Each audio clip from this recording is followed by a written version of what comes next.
The camera pans across a quiet small-town library. Books line dusty shelves, afternoon sunlight filters through tall windows, and there she sits, Sarah Chen, 52, wire-rimmed glasses perched on her nose, methodically cataloging returned books. Her graying hair is pulled back in a simple bun, her cardigan modest and unassuming. To everyone in Millfield, she's just the soft-spoken librarian who's worked here for 15 years, the woman who helps children find picture books and whispers gentle reminders about overdue fees. But what they don't know, what none of them could ever imagine, is that those same steady hands once gripped the controls of an AH-64 Apache helicopter, raining precision fire on enemy positions in the dusty battlefields of Iraq. What they can't see behind those quiet brown eyes are the memories of night missions, the weight of command, and the responsibility of leading men and women through some of the most dangerous airspace in the world. Today, that carefully guarded secret is about to shatter, and a small town is about to discover that their humble librarian was once Captain Sarah Chen, one of the most decorated Apache pilots in military history. It was Tuesday afternoon at the Millfield Public Library, and Sarah Chen was doing what she'd done every weekday for the past 15 years, quietly going about her work, barely making a sound as she moved between the stacks. The familiar rhythm of her day was almost meditative, checking in returned books, helping Mrs. Patterson find her latest romance novel, and gently shushing the occasional rowdy teenager. To the people of this small Indiana town, Sarah was simply part of the furniture, as reliable and unremarkable as the old oak reading tables that had sat in the same spot since 1962. But today was different. Today, a small crew from the Military History Channel had arrived in Millfield to film a documentary about local veterans. They were interviewing Harold Morrison, the town's most celebrated war hero, a World War II veteran who'd recently turned 95. The crew had set up their equipment in the library's community room, and Sarah found herself glancing toward the closed doors more frequently than usual, a subtle tension in her shoulders that no one seemed to notice. As she shelved books in the biography section, Sarah could hear muffled voices through the walls, Harold's gravelly tone recounting stories of D-Day, the interviewer's professional questions, the soft whir of camera equipment. She tried to focus on her work, but something about the familiar cadence of military conversation made her hands pause on the spine of a book about aviation history. For just a moment, she was somewhere else entirely, somewhere hot and dusty, where the rhythmic thump of rotor blades filled the air and radio chatter crackled with urgency. The community room door suddenly swung open, and Harold emerged with the film crew, his chest proudly displaying his service ribbons. The documentary director, a middle-aged man named David Martinez, was shaking Harold's hand enthusiastically. "Thank you so much for sharing your story, sir. Your service to this country is truly inspiring." As the crew began packing their equipment, David's eyes swept across the library, taking in the peaceful atmosphere, the afternoon light streaming through tall windows, and the quiet librarian reshelving books nearby. But then something made him stop. His eyes fixed on Sarah, and his expression shifted from casual observation to intense focus. He took a step closer, his head tilting slightly as if trying to place a face from memory. Sarah felt his gaze and looked up, offering the polite smile she gave to all library visitors. But David wasn't smiling back. Instead, he was staring at her with the kind of recognition that made Sarah's blood run cold. "Excuse me," David said, his voice carrying a note of disbelief. "Are you Captain Sarah Chen?" The question hung in the air, like a bomb waiting to explode. Sarah's face went pale, her grip tightening on the book in her hands. Around them, the library had gone completely silent. Mrs. Patterson looked up from her romance novel. Harold stopped adjusting his ribbons, and even the teenagers in the corner ceased their whispering. Sarah's mind raced. After 15 years of carefully constructed anonymity, of deliberately fading into the background of small-town life, someone had recognized her. Not as the quiet librarian, but as the person she used to be, the person she'd tried so hard to leave behind. Her voice, when she finally found it, was barely above a whisper. "I'm sorry. I think you have me confused with someone else." But David was already reaching for his phone, his fingers flying across the screen. Within seconds, he was showing her a photograph, a military portrait of a younger Sarah in full-dress uniform, her chest decorated with an impressive array of ribbons and medals, her eyes sharp and commanding. The contrast between that image and the woman standing before him in a simple cardigan and reading glasses was almost jarring. "This is you, isn't it?" David pressed gently. "Captain Sarah Chen, 101st Combat Aviation Brigade. You flew Apache helicopters in Iraq. You're the pilot who led Operation Desert Shield, who received the Distinguished Flying Cross, who was featured on the cover of Military Aviation magazine." Each word hit Sarah like a physical blow, stripping away years of carefully maintained cover. The library had become so quiet you could hear the old building settling, the distant tick of the wall clock, the soft rustle of pages as Mrs. Patterson unconsciously turned her book. Harold Morrison, the town's celebrated war hero, was staring at Sarah with a mixture of shock and dawning respect. This woman, who had quietly checked out his books about military history for years, who had never once mentioned her own service, who had listened to his war stories without ever sharing her own, she was a decorated combat veteran. Sarah felt the weight of every gaze in the room. She could see the questions forming in their eyes, the disbelief, the curiosity. For 15 years, she had successfully maintained her civilian identity, finding peace in the routine of library work, in the quiet satisfaction of helping people find information, in the blessed anonymity of small-town life. But now that carefully constructed world was crumbling around her, and there was nowhere to hide from the truth of who she had been. The silence stretched on for what felt like eternity until Harold Morrison finally spoke, his weathered voice filled with something approaching awe. "Sarah, is this true? Were you really a helicopter pilot?" His question wasn't accusatory or demanding. It carried the tone of one veteran speaking to another, recognizing the weight of service that connected them across different wars and different eras. Sarah closed her eyes for a moment, and when she opened them again, something had shifted. The defensive posture was still there, but underneath it was a strength that the townspeople had never seen before, a steel core that spoke of command presence and battlefield decision-making. "Yes," she said simply, her voice steady despite the tremor in her hands. "Yes, I was." The admission seemed to release something in the room. Mrs. Patterson gasped audibly, her romance novel forgotten. The teenagers moved closer, suddenly fascinated by their quiet librarian in a way they had never been before. David Martinez was practically vibrating with excitement, clearly recognizing the incredible story that had just fallen into his lap. "Ma'am," David said, his professional instincts kicking in despite his obvious amazement. "Would you be willing to speak with us? Your story, your service, it's exactly what we're trying to document. Hidden heroes, veterans who've quietly returned to civilian life without recognition. The American people need to hear stories like yours." But Sarah was already shaking her head, the familiar walls going back up. "I'm sorry, but no. I chose to leave that life behind for a reason. I'm just a librarian now." She turned to go back to her work, clearly hoping the moment would pass, that somehow she could return to the anonymity she had cultivated so carefully. Harold Morrison, however, wasn't about to let this go.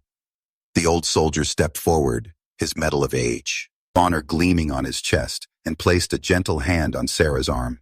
"Sarah, in all the years I've been talking about my service, sharing my stories, you never once mentioned that you were military too. Why?" His question wasn't judgmental, but it carried the curiosity of someone who understood the bonds of military service, the unspoken connection between those who had served. Sarah paused, her back still turned to the group. When she spoke, her voice was so quiet they had to strain to hear her.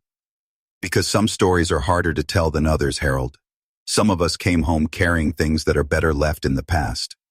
The raw honesty in her words hit everyone in the room, a glimpse into the complex emotions that many veterans carry, but rarely express. David Martinez, sensing the delicate nature of the moment, softened his approach.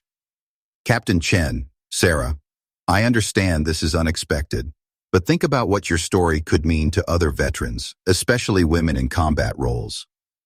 Think about the young girls who might see your story and realize they can serve their country in ways they never imagined possible." The library's atmosphere had completely transformed. What had been a quiet Tuesday afternoon had become something approaching a town meeting, with word somehow already beginning to spread. Sarah could see more faces appearing at the windows, neighbors drawn by an inexplicable sense that something significant was happening at their local library. She turned back to face the group, and for the first time, the townspeople could see something different in her demeanor. Not the apologetic, deferential posture of the small-town librarian, but the straight-backed bearing of someone who had commanded respect in the most challenging circumstances imaginable. "You want to know about my service?" she asked, her voice carrying a note of steel that none of them had ever heard before. "You want to know about the Apache helicopters and the combat missions and the medals?" The question hung in the air, charged with 15 years of carefully suppressed memories, of stories untold, of a hero who had chosen anonymity over recognition. Harold nodded solemnly, David held his breath, and the rest of the room waited in anticipation for Sarah Chen to finally share the truth about who she really was. Sarah walked slowly to the circulation desk, her movements deliberate and controlled. She reached beneath the counter and pulled out a small wooden box, its surface worn smooth by years of handling. The townspeople watched in fascination as she carefully opened it, revealing contents that would forever change how they saw their quiet librarian. Inside the box, nestled in faded velvet, were medals that told a story of extraordinary courage: the Distinguished Flying Cross with its distinctive ribbon, the Bronze Star Medal with its red, white, and blue stripes, the Air Medal with multiple oak leaf clusters indicating numerous combat missions, and the Iraq Campaign Medal with 3 bronze service stars. Each piece of medal and ribbon represented moments of incredible bravery, split-second decisions that meant the difference between life and death for American soldiers on the ground. But it was the photograph that made everyone in the room truly understand who Sarah Chen had been.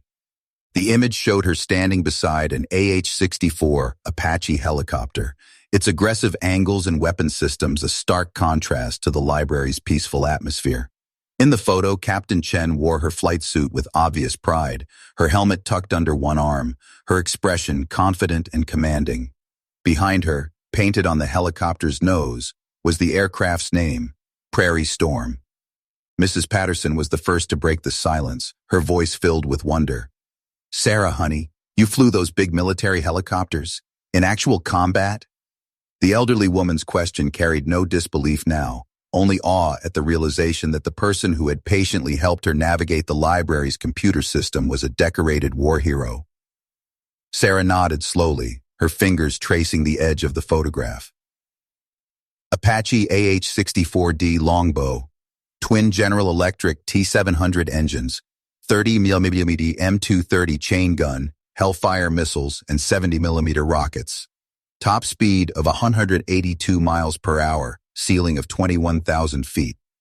I flew her for 3 tours in Iraq, leading a flight of 4 aircraft responsible for close air support missions protecting ground troops and convoy operations." The technical details rolled off her tongue with the fluency of someone for whom such information had once been a matter of life and death. But it was the way she said it, with quiet pride mixed with something deeper, something more complex, that revealed the weight of what those missions had meant. Harold Morrison stepped closer to examine the medals, his experienced eye recognizing the significance of each decoration. 3 bronze stars, he said quietly. "You don't get those for routine flights. What kind of missions were you flying, Captain?" For a moment, Sarah hesitated, and they could all see her wrestling with memories that had been carefully locked away. Night operations mostly, when ground units got pinned down, when convoys came under attack, when intelligence indicated high-value targets that needed immediate action. We were the cavalry, Harold. When American soldiers called for help, we answered. David Martinez had quietly activated his camera, recognizing that he was witnessing something extraordinary, not just the revelation of a hidden hero, but the moment when that hero decided to trust her community with her story. "Sarah, may I ask why you never told anyone here about your service? Why keep it secret for 15 years? Sarah looked around the room at the faces of people she had served quietly for so many years. Neighbors who had known her only as the helpful librarian who remembered their reading preferences and never charged late fees when life got complicated. Because when you come home from war, sometimes the hardest battle is figuring out how to be normal again. how to live with memories of things you've done, decisions you've made, friends you've lost. This library, this community, gave me a chance to be useful again without having to carry the weight of command, without having to make decisions that determined whether people lived or died. The room was completely silent now, everyone understanding that they were witnessing something profound, the moment when a genuine American hero chose to trust them with her truth, her service, and her story. Outside, the afternoon sun was beginning to set, casting long shadows through the libraries. Windows, but inside, a new chapter was just beginning for Sarah Chen and the community that was finally getting to know who she really was. The next morning, word had spread throughout Millfield like wildfire. By the time Sarah arrived at the library, a small crowd had already gathered outside, not gawkers or sensation seekers, but neighbors and friends who wanted to show their respect and support. Among them were other veterans Sarah hadn't known about. Tom Bradley, who had served in Vietnam as a Marine, Jessica Rodriguez, a Navy corpsman who had done 2 tours in Afghanistan, and even young Marcus Thompson, recently returned from deployment in Syria with the Army National Guard. Sarah paused at the library's entrance, overwhelmed by the unexpected show of support. These people weren't treating her like a curiosity or a celebrity. They were treating her like family, like someone whose service mattered to them personally. Tom Bradley stepped forward, his weathered hands clasping hers firmly. "Ma'am, I want you to know that what you did over there, keeping our people safe, it means everything to those of us who understand what that takes." As Sarah unlocked the library doors, she realized that something fundamental had changed. The secret she had guarded so carefully was out, but instead of feeling exposed and vulnerable, she felt something she hadn't experienced in years, understood. These people weren't asking her to relive trauma or perform heroics for their entertainment. They simply wanted to acknowledge her service and let her know she wasn't alone. David Martinez arrived shortly after, his documentary equipment respectfully minimal, just a single camera and microphone. He had spent the night researching Sarah's military record and was even more convinced that her story needed to be told. But he approached with the sensitivity of someone who understood that pushing too hard would only drive her away. "Sarah," he said quietly, "I've been thinking about what you said yesterday, about coming home from war and learning to be normal again. I think that's exactly why your story matters. There are thousands of veterans struggling with that same transition, and seeing how you've built a meaningful life after service, it could give them hope." Sarah considered his words as she went through her morning routine, sorting returned books and preparing for the day. The familiar tasks felt different now, somehow more significant, as if 15 years of quiet service were finally being recognized as valuable in their own right. She thought about the young veterans she had seen struggling with their return to civilian life, the ones who felt disconnected from their communities, who couldn't find purpose in the ordinary world after the intensity of military service. Finally, she looked up at David and nodded. "All right, but we do this properly. I'm not going to sensationalize war or make it sound glamorous. If I'm going to tell this story, it's going to be honest, about the responsibility, the weight of command, and what it really means to serve." Sarah settled into the library's comfortable reading chair, the same one where she had conducted countless story times for children over the years. But today, she would tell a different kind of story, one of duty, courage, and the complex realities of modern warfare. The camera rolled quietly as she began to speak, her voice steady and thoughtful. "I joined the Army in 1985, right out of college. I had a degree in aerospace engineering, and the military needed pilots who could handle the most advanced helicopter systems they'd ever developed. The Apache wasn't just a helicopter, it was a flying weapons platform, one of the most sophisticated pieces of military technology in the world. Learning to fly it, to master its systems, to work as part of a flight team, it was the most challenging and rewarding thing I'd ever done." She paused, her eyes focusing on something beyond the camera. But flying the Apache wasn't about the technology, not really. It was about the soldiers on the ground who depended on us. When you're orbiting at 2,000 feet and you hear a radio call from a convoy under attack, when you know there are 19-year-old kids down there who won't make it home unless you do your job perfectly, that changes you. It makes you understand what real responsibility means. David asked gently, "Can you tell us about a specific mission that exemplifies what you're talking about?" Sarah was quiet for a long moment. and those watching could see her carefully choosing which memories to share. It was 2005 during my second deployment. We got a call that a supply convoy had been ambushed about 40 kilometers north of Baghdad. IED attack followed by small arms fire from multiple positions. 3 vehicles disabled, casualties unknown, enemy strength estimated at 20 to 30 fighters. Her voice took on the crisp, professional tone of a military briefing, but underneath it was something deeper, the weight of command decisions made under impossible pressure. My flight of 4 Apaches was the closest air support available. We had about 18 minutes of fuel and ammunition before we'd have to return to base. The ground commander needed us to suppress enemy fire long enough for medevac helicopters to reach the wounded soldiers. The library was completely silent except for Sarah's voice and the soft whir of the camera. Even the usual afternoon sounds from outside seemed muted, as if the entire town was holding its breath to hear this story. When we arrived on station, the situation was worse than reported. The convoy was pinned down in a kill zone, taking effective fire from prepared positions. I could see muzzle flashes from 3 different buildings, and there was an RPG team setting up for another shot at the disabled vehicles. The ground troops were behind inadequate cover, and we had wounded who needed immediate extraction. Sarah's hands moved slightly as she spoke, unconsciously mimicking the movements of helicopter controls, muscle memory still strong after 20 years. I made the tactical decision to bring my flight in low and fast, using the element of surprise to suppress the primary firing positions. My wingman, Chief Warrant Officer Maria Santos, took the building on the left while I engaged the RPG team. The other 2 aircraft established a protective orbit to watch for additional threats. The professional terminology flowed naturally, but Sarah made sure to explain what it meant in human terms. What that really means is that 4 helicopters, each carrying enough firepower to level a city block, coordinated a precision strike to save American lives while avoiding civilian casualties in a densely populated area. We had seconds to identify legitimate targets, confirm there were no friendlies in the line of fire, and engage with enough force to be effective, but not so much that we caused unnecessary destruction. Sarah's expression grew more intense as she continued the story, clearly reliving the mission in vivid detail. The engagement lasted exactly 7 minutes and 34 seconds. When it was over, the enemy fire had been completely suppressed. The wounded soldier, Dentia, cars were safely evacuated, and we had eliminated the immediate threat to the convoy.